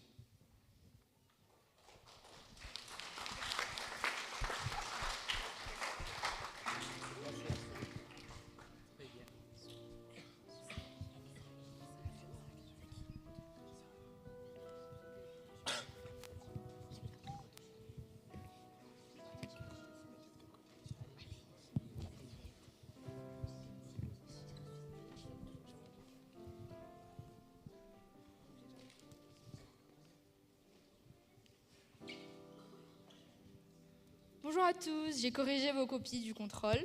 Je vais vous rendre vos notes et vous faire quelques remarques. Tu crois avoir combien, mec? Je sais pas, mais sûrement plus que ces deux-là en tout cas. Tu crois qu'on va avoir combien? Je sais pas, mais sûrement moins que ces deux-là. Commençons par Nandim et Lucas. Vous avez eu tous les deux 18, c'est un excellent résultat. Yes! Je t'avais dit, mec, on est trop fort. Je t'avais dit que l'anti-sèche il allait marcher, mec, bien joué. Mais j'ai aussi remarqué que vos copies étaient presque identiques. Vous avez utilisé les mêmes formules, les mêmes exemples et les mêmes erreurs. C'est très suspect, vous ne trouvez pas? Non, c'est juste une coïncidence, madame. Ouais, c'est ça. On a juste révisé ensemble, c'est tout. Réviser ensemble ou tricher ensemble? Je n'ai pas de preuves formelles, mais je suis presque sûre que vous avez triché. Et vous savez ce que je pense de la triche? Non, quoi? Non, dites-nous. Je pense que c'est une faute grave qui mérite une sanction sévère. Donc, je vais annuler vos notes et vous mettre tous les deux 0. Quoi? Mais c'est pas juste. Quoi? Mais mettez-nous moins 2 au moins, pas 0. C'est parfaitement juste et possible. C'est le règlement et c'est aussi une leçon de vie. Vous croyez que vous pouvez réussir en trichant, mais vous vous trompez. Vous ne faites que vous nuire à vous-même et aux autres. Mais on n'a pas triché. Vous accusez sans preuve en plus. Ne mentez pas, ça ne sert à rien. J'ai assez d'expérience pour reconnaître une triche quand j'en vois une. Et là, je suis sûre. Bon, en vrai, lui mec. Ouais, vas-y. En vrai, on a eu tort. Voilà. Prenez exemple sur Tic et Ringe. Ils ont travaillé très dur pour ce contrôle et ils ont eu tous les deux 15 sur 20. Bravo. Merci, madame. Et vous savez pourquoi ils ont eu des bonnes notes? Parce qu'ils ont respecté les règles, parce qu'ils ont fait preuve de rigueur, parce qu'ils ont été loyaux. Et vous savez d'où leur vient cette attitude? Elle vient d'où? Sûrement pas de nous. On vous l'a dit, c'est notre conviction qui nous a aidés durant ce contrôle. Ben c'est très bien, continuez ainsi. Merci. Quoi? Mais attendez, qu'est-ce que la religion vient de faire là-dedans? Qu'est-ce qu'elle vient faire là-dedans? Ça n'a aucun rapport. Mais ouais, c'est quoi ce délire? Qu'est-ce que Dieu va faire dans cette histoire? Bon, nous n'allons pas débattre maintenant, ce n'est pas le sujet. Vous pouvez en discuter plus tard. En tout cas, sachez qu'il y aura un autre contrôle la semaine prochaine, donc préparez-vous.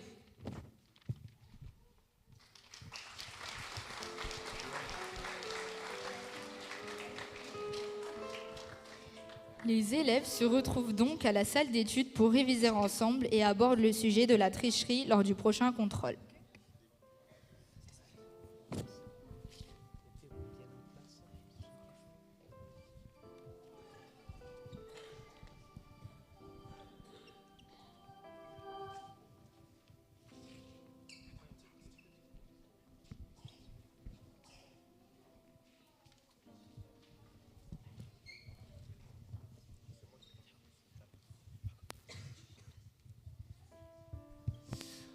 vas-y, c'est trop dur là. Je pense qu'au prochain contrôle, je vais encore tricher. Et en plus, j'ai le foot après. Je crois pas que ce soit une bonne idée. On s'est quand même fait prendre la dernière fois, tu t'en souviens pas? Ouais, mais t'as juste pas besoin de me recopier et puis ça va passer crème. Je pense qu'il a raison. Si vous voulez, on peut vous aider à réviser. Hein. Oh là là, qu'est-ce que tu veux, toi? Laisse-moi tricher et faire ce que je veux. C'est pas tes oignons. Non, en vrai, mec, je pense qu'on devrait les écouter. Hein. En plus, ils sont sympas, ils veulent nous aider. C'est sympa de leur part. Ouais, allez, venez, on s'entraide comme ça, on a tous une bonne note. Non mais vous rêvez ou quoi? Vous avez cru que j'allais apprendre tout ça là?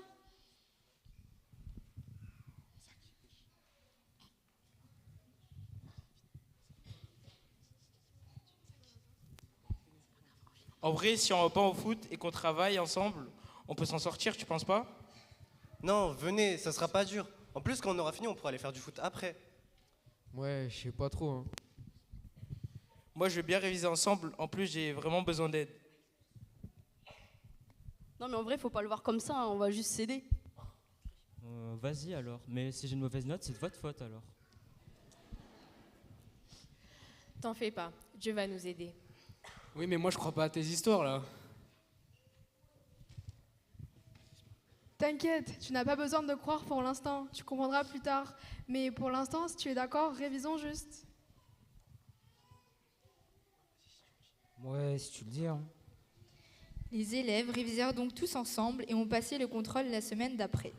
Après la remise des notes par les professeurs, tout le monde a eu une bonne note et nous les retrouvons en train de discuter à la fin des cours. Oh, trop bien, j'ai eu 16. Et moi, j'ai eu 17, je suis trop content, mec. Ah bah voilà, on a tous bien travaillé, bravo. C'est incroyable, je pensais jamais y arriver, je suis en tricher. Ouais, je te l'avais dit, Dieu nous a aidés. Ouais, franchement, c'est bien, c'est bien. Moi, je suis toujours pas convaincu. Moi, je crois pas en Dieu encore, là. Ah, on en a parlé, tu vois, Dieu est toujours le même, même si tu ne crois pas en lui, et là, il agit dans ta vie. C'est vrai, c'est possible que ce soit Dieu qui nous a aidés. Hein. Ouais, c'est peut-être une coïncidence en vrai. Faites-nous confiance. Et puis, vous vivez bien le fait que Dieu ait agi sur votre vie, non? Ouais, peut-être que t'as raison. Dieu existerait-il vraiment?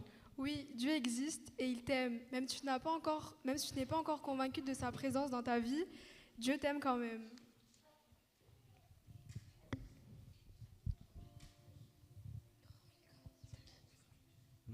Ouais, si tu le dis. Hein. Ah bah tiens, bah avec les jeunes de l'église, on fait un VDJ ce vendredi. Vous pourriez tous venir? Mais c'est quoi un VDJ? C'est vendredi des jeunes, c'est un moment où on fait des louanges, on fait des partages, des petits jeux, et à la fin, il y a même un petit goûter. Et il y a même des gens qui font des témoignages sur l'impact de Dieu sur leur vie. Ah, ça a l'air sympa, mais vous croyez qu'on peut venir même si on n'est pas croyant? Bien sûr, si on verra tout le monde. Ouais.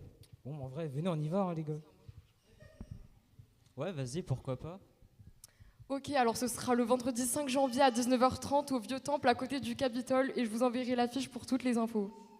Ok, ça marche, merci. J'ai hâte de voir c'est qui ce Dieu dont vous parlez tous. Voyez-vous, il n'est pas difficile de partager notre foi. Pour partager notre foi, on n'est pas obligé de faire une prédication et on peut le montrer via notre comportement. Prenons l'exemple des élèves qui n'ont pas rejeté leur ami, qui n'étaient pas croyants mais ont plutôt offert leur aide pour que tout le monde puisse réussir le contrôle. Et nous aussi, dans notre vie, essayons de faire pareil. Accueillons ceux qui ne croient pas en Jésus et aidons-les tout simplement avec notre comportement à travers l'acceptation, l'entraide et l'amour tout simplement. Noël est l'occasion pour nous de nous rappeler que Jésus a donné sa vie. C'est le plus grand cadeau que nous avons reçu de la part de Dieu. Offrons aussi ce cadeau au monde, tout simplement en partageant ce que Jésus a fait dans notre vie. Partageons le cadeau de la grâce au monde entier à travers notre vie et soyons le témoin de l'amour de Dieu.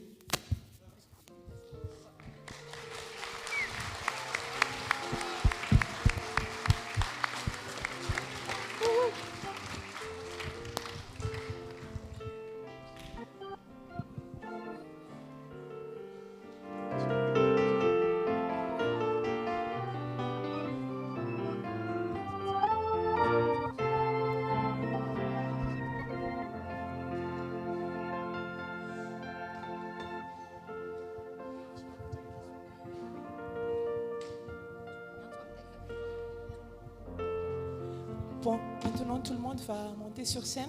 On appelle aussi les D9, malgaches et français. On va chanter des mangan.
Dieu nous met à cœur le projet Chan Fiengun pour que nous ayons un édifice où nous puissions grandir en lui, mais offrant aussi ce beau cadeau aux personnes n'ayant pas encore rencontré Jésus. Levons-nous, bâtissons et amenons des hommes à Jésus.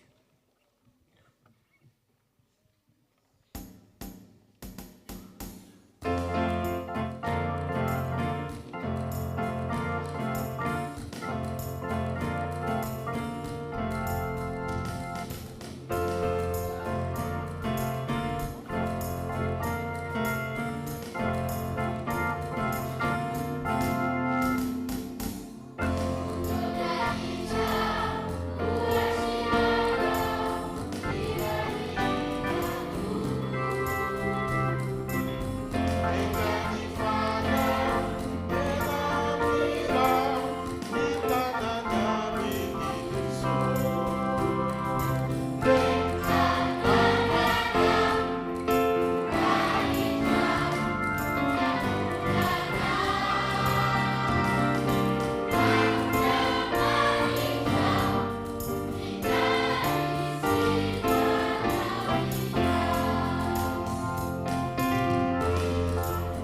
D9. Vous pouvez rejoindre votre place.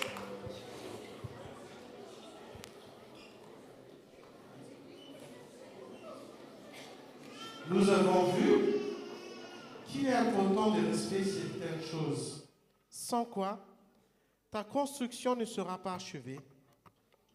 Tu peux faire semblant, mais cela ne te rassasiera pas. Alors viens et laisse l'architecte de Dieu œuvrer dans ta vie. Il pourvoira à tous tes besoins selon sa richesse, avec gloire en Jésus-Christ.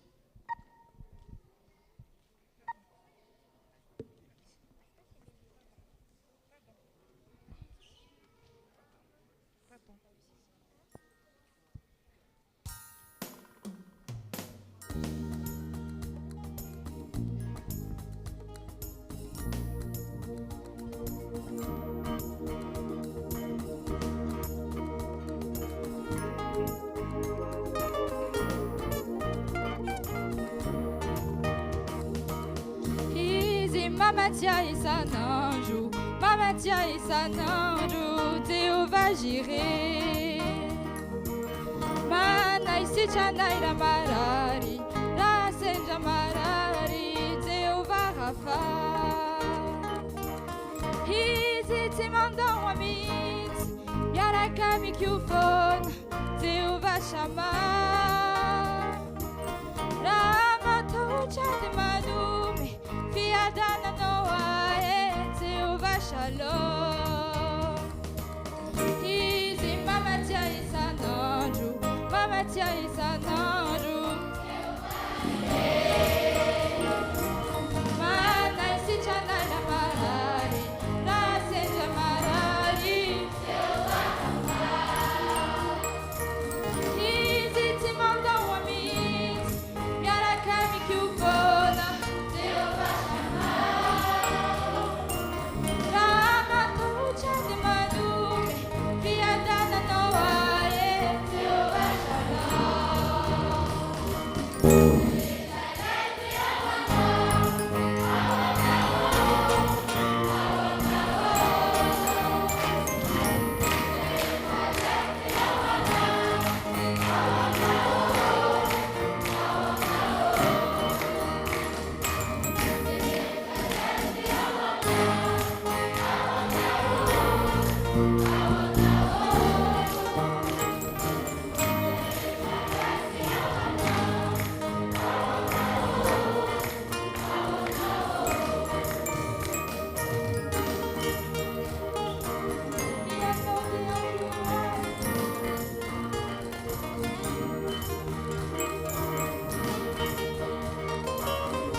Sotran'Andriamanitra isika fa afaka nandreny ankizy nankalaza ary niara-nankalaza tamin'izy ireo. Izao krismasy izao nankalaza n'Andriamanitra, nankalaza ilay zaza teraka. Izao dia mifarana ny fotoana ka aorian'ny tsodrano dia mangataka ny firaisan'ny sampana zany mba miverina aty ny ao amin'ny sampana rehetra anao ny ireo iriko ianao renoely. Sika rehetra dia mitsangana mandray ny tsodrano.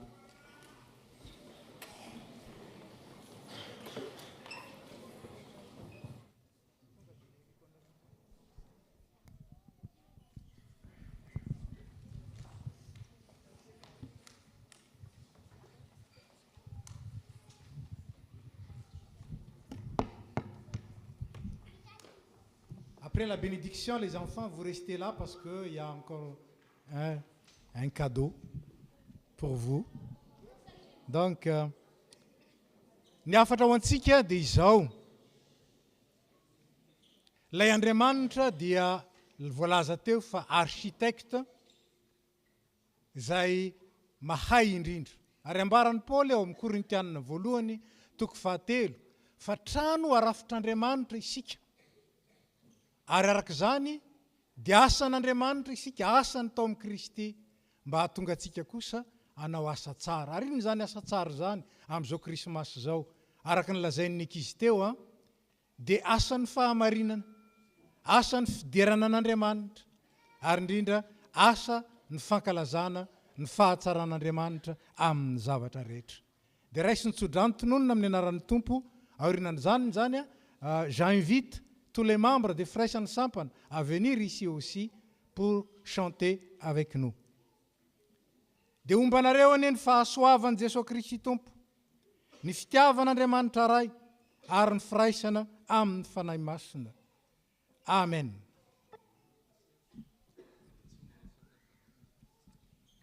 Ay, eny toerana ihany ontsika fa tsombo le senina ka dia atao ny hira farany iriko ianao rinoely irana amin'ny firaisan'ny sampana rehetra sy ny STA.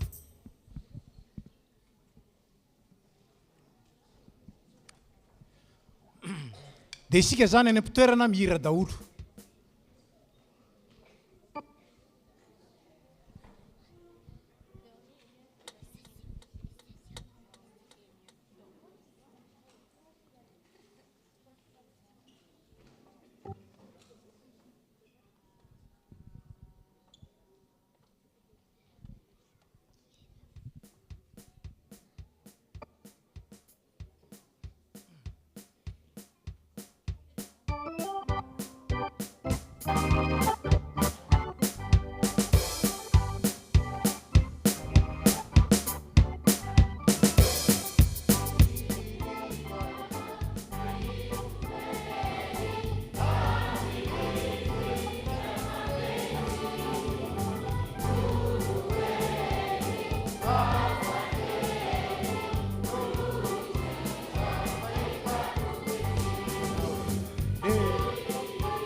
Jesintsony ny matra kanefa maro no be arena ny vony hafa atao fiantra ny afanye ho toy ny tena.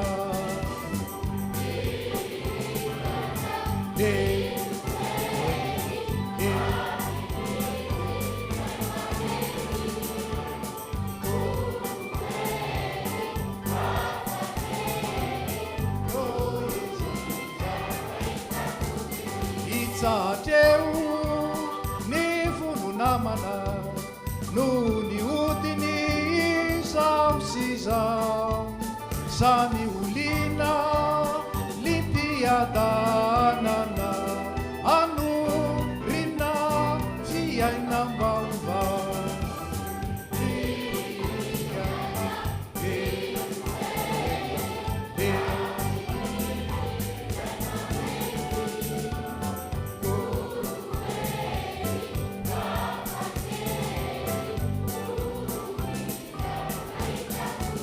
ifaraneo ny ranomaso nalatsakady etsisero ho tapitreoko ny andrasoandraso iaina iaina iaina tsambatra toko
ampatsahivina zany a fa ny fanimpam-pivavahana rapitso a ny fidirana voalohany a amin'ny ray sasany ny fidirana faharoa amin'ny efatra arak'izay ny soratantsika anarany fanamafisana ny fidirana amin'ny efatra no mbola misy toerana raha ohatra nisy tsy ny soratra anarana zany hoe afaka tonga foana nareo na tsy ny soratra anarana fa ilay amin'ny efatra no